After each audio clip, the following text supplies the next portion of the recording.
Hello गाईस, स्वागत आहे तुमचं माझ्या चॅनलमध्ये. कोमल स्पेशल रेसिपी या चॅनलमध्ये तुमचं स्वागत आहे.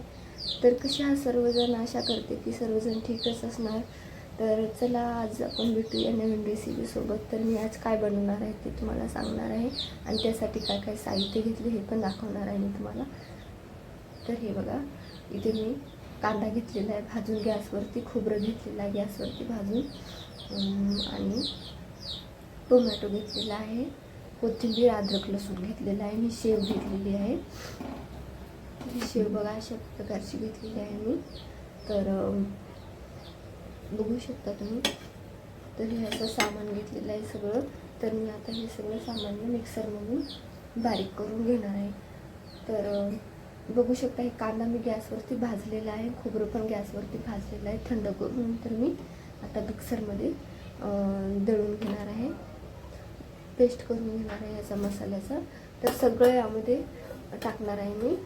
तर तुम्ही असं पण करू शकता, अद्रक, लसूण आणि कोथिंबीरचं आलं वाटण करू शकता. पण मी एकदाच सगळं टाकलेलं आहे, कारण की हे सगळं आपल्याला तेलामध्ये सगळं भाजून घ्यायचं आहे. त्यामुळे तेलामध्ये असं पण हे सगळं फ्राय होणारच आहे. त्यामुळे मी पण कांदा आणि खोबरं भाजून घ्यायचं आधी गॅसवरती. तर अशा पद्धतीने आता छान पेस्ट बनवून घेणार आहे याचं. बघू शकता तुम्ही. आणि तुम्हाला माझ्या रेसिपीज कशा वाटतात नक्की कमेंट करून सांगा. तर हे बघू शकता मी अशा पद्धतीचा याचा पेस्ट करून घेतलेला आहे. बारीक करायचं आहे, जास्त थोडंसं वाटत नसेल ना तर थोडंसं पाणी घालून वाटायचं आहे. कारण की खोबरं कधी कधी ना, नारळ कधी कधी सुकं नारळ कधी कधी वाटल्या जात नाही. हे बघा इथे मी कढई ठेवलेली आहे, त्यामध्ये तेल घालायचं आहे. तेल तुमच्या आवडीनुसार तुम्ही घालू शकता, पण अशा भाज्यांसाठी तेल थोडं जास्तच लागतं. बघू शकता मी इथे तेल टाकलेलं आहे, अंदाजे 2 माप तेल आहे. तर यामध्ये आता आपण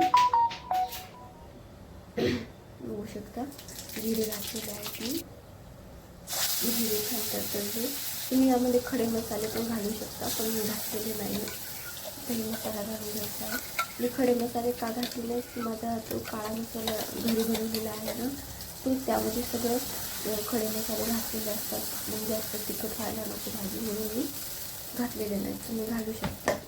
तर अशा पद्धतीने बघू शकता आपला मसाला छान असा त्याला फ्राय करून घ्यायचा आहे, भाजून घ्यायचा आहे तेल सुटेपर्यंत छानपैकी. मसाला जर कच्चा राहिला ना टेस्ट लागणार नाही, त्यामुळे मसाला अगोदर खूप वेळ थोडा वेळ भाजून घ्यायचा आहे छान असा. तर अशा पद्धतीने बघू शकता तुम्ही. मिक्सरचं पण मी पुसून टाकलेलं आहे त्यामध्ये, आणि धुवून पण टाकणार आहे त्याचं पाणी मी नंतरला. तर बघू शकता तुम्ही अशा पद्धतीने आपला मसाला छान आपल्याला भाजून घ्यायचा आहे. हे बघू शकता तुम्ही. मिक्सरला पण धुवून थोडंसं पाणी घातलेलं आहे, त्यामध्ये मसाला आपला लागलेला असतो ना, त्यामुळे थोडंसं पाणी घालून, जास्त नाही घालायचं, थोडंसं पाणी घालून आपण धुवून घ्यायचं आहे. तर बघू शकता आता हे मसाला आपल्याला कमीत कमी 10 ते 15 मिनिटं छान असा शिजू द्यायचा आहे मसाला. तर बघू शकता आता मी यामध्ये मसाले पण घालून घेतलेले आहे. हळदी पावडर, मीठ, हे बघा काळा मसाला घातलेला आहे मी. लाल मिरची पावडर घातलेला आहे 1 चमच. हे खूप तिखट आहे, कश्मीरी नाही आहे, तिखटवाला आहे. आणि हे बघा चिकनचा सुहाना मसाला टाकलेला आहे, हे पण 1-1.5 चमच घातलेला आहे मी. तर जास्त मसाले काय घातलेले नाही आहेत मी. तर अशा पद्धतीने मसाले घालून छान मिक्स करून घ्यायचं आहे. हे बघा शेंगदाण्याचा कूट पण टाकलेला आहे 2 चम्मच. बघू शकता तुम्ही. शेंगदाण्याचा कूट टाकल्यानंतर खूप छान पद्धतीने आणि थोडी जाडी पण होणार, म्हणजे थोडीशी पातळ होणार नाही, छान होऊन जाते आपली भाजी. त्यामुळे मी घातलेली नाही, पण घालू शकता तुम्ही, असं काही नाही. कारण की आपला मसाला पण मळलेला आहे ना आपण मिक्सरमध्ये. तर बघू शकता तुम्ही मसाला आपला शिजत आलेला आहे, छान असं तेल सुटत आहे. पण याच्यापेक्षा पण जास्त आपल्याला शिजवायचा आहे मसाला. छान असं हलवत राहायचं आहे कढईला, छान, नाही तर मसाला लागून जाईल, मसाला ना जळून जाईल. थोड्या वेळाने हलवत जायचं. बघू शकता तुम्ही आपला आता छान सुका झालेला आहे मसाला. बघू शकता तेल पण आता छान सुकत आहे. तर अशा पद्धतीने आपल्याला मसाला छान भाजून घ्यायचा आहे. मसाला जर छान भाजला गेला नाही ना तर कच्चा पण लागतो भाजीमध्ये. आणि असं छान भाजून घ्यायचा आहे मसाला.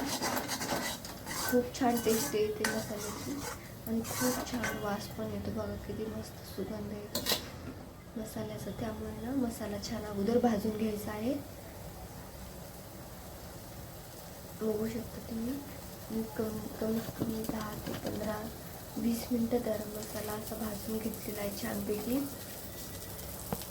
मला तेल सुटलेलं आहे मसाल्यामध्ये.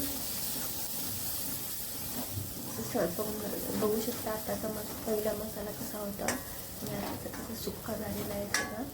तर अशा पद्धतीने छान असा मसाला भाजून घ्यायचा आहे. मसाला असा एकजीव होत नाही ना तोपर्यंत भाजून घ्यायचा आहे.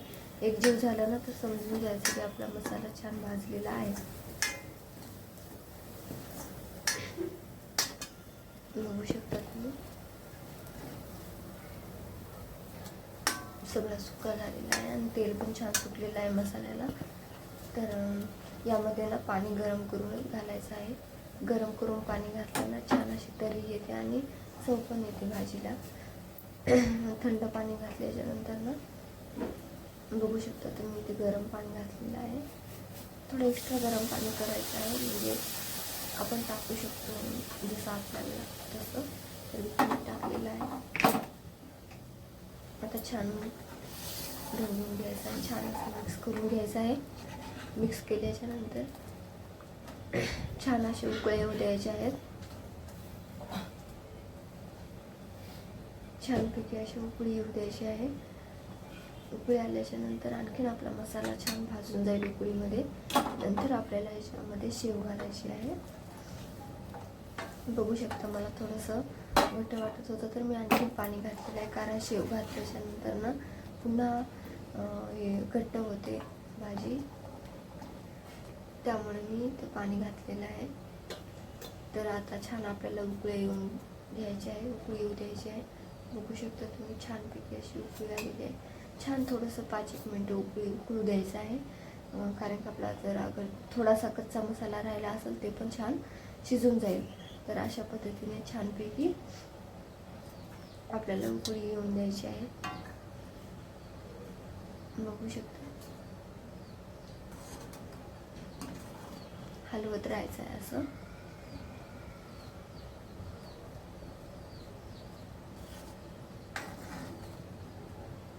छान असं शिजून घ्यायचं आहे आपल्याला थोडा वेळ. नंतर आपण यामध्ये आता शेव घालणार आहोत. छानपैकी असं उकळल्याच्या नंतर बघा कोथिंबीर पण घातलेली आहे मी. कोथिंबीर आणि मीठ पण घातलेलं आहे थोडं. आपण अगोदर पण थोडं मीठ घातलं होतं, त्यामुळे मी थोडंच घातलेलं आहे. बघू शकता तुम्ही छानपैकी आता उकळलेलं आहे. आपण यामध्ये आता शेव घालू शकतो. तर शेव कधी घालायची आहे, जेव्हा आपण जेवायला घेतो ना तेव्हाच शेव घालायची आहे. कारण की ना अगोदर जर शेव घातली गरम गरम याच्यामध्ये तर ना सगळी शेव विरघळून जाईल, तर मग काय टेस्ट पण लागणार नाही, सगळी भाजी घट्ट होऊन जाईल. त्यामुळे आपण जेवायला घेतो ना त्याच्या थोडंसं 5-1 मिनटं अगोदर आपल्याला छान अशी शेव टाकून थोडंसं गरम करून घ्यायचं आहे. छान जास्त जर उकळवलं ना शेव सगळी विरघळून जाते, त्यामुळे टेस्ट लागणार नाही मग. तर अशा पद्धतीने आता मी बघू शकता इथे गॅस बंद केलेला आहे. तर जेवायला जेव्हा घ्यायचं तेव्हा मी यामध्ये शेव घालणार आहे. तर अशा पद्धतीने बघू शकता तुम्ही आपला रस्सा तयार झालेला आहे. बघू शकता आता मी जेवायला घेताना पुन्हा एकदा उकळ आणलेली आहे.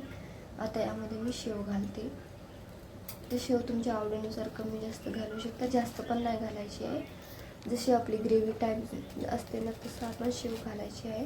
कारण की शेव याच्यात घातल्याच्या नंतर आणखीन थोडी फुलते ना, तर त्यामुळे मी ते 1 कटोरी घेतली होती, पण सगळी 1 कटोरी नाही टाकली, थोडीशी ठेवली होती मी. तर बघू शकता इथे आता ही शेव अशी दिसते ना, ती थंड झाल्याच्या नंतर छान अशी आपल्या भाजीला तरी पण येते आणि छानपैकी आपली भाजी तयार होते. बघू शकता अशा पद्धतीने थोडंसं उकळ काढून घ्यायची आहे. नंतर गॅस बंद करायचा आहे. गॅस बंद करून नंतर जेवायला घ्यायचं आहे. तुरंत जेवायला घ्यायचं आणि ठेवून जर दिलं ना तर नंतर सगळं घट्ट होऊन जाईल, शेव विरघळून जाईल. त्यामुळे तुरंत आपण जेवायला घ्यायचं आहे. तर अशा पद्धतीने बघू शकता आपली आता शेव भाजी तयार झालेली आहे. तर तुम्हाला ही रेसिपी कशी वाटली नक्की कमेंट करून सांगा आणि माझ्या चॅनलला सबस्क्राईब करायला विसरू नका. आणि तुम्ही कशा पद्धतीने बनवता हे पण कमेंट करून सांगा. बघू शकता आपली किती गाढी शेवभाजी बनलेली आहे. बघू शकता किती पातळ दिसत होती आणि कशी झाली. आता ही भाताबरोबर, भाकरीबरोबर, चपातीवर कशाबरोबर पण आपण खाऊ शकतो. बघू शकता तुम्ही.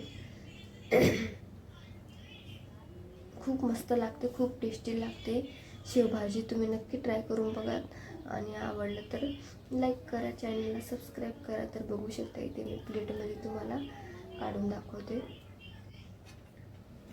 बघू शकता मी भातावर टाकून हे बघू शकता किती मस्त आपली डाळ भातासोबत किती छान लागते आणि भाकरीसोबत पण खूप मस्त लागते. भाकरीसोबत, चपातीसोबत खूप मस्त लागते. भातासोबत पण खूप छान लागते. माझ्या मुलांना अशीच आवडते भातासोबत, म्हणून त्यांना मी असं टाकून दिलं होतं. बघू शकता तुम्ही मस्तपैकी आपली शेवभाजी तयार झालेली आहे. तर चला मग भेटूया आता पुढच्या व्हिडिओमध्ये. कशी वाटली तुम्हाला माझी रेसिपी नक्की कमेंट करून सांगा. चला तर मग बाय बाय.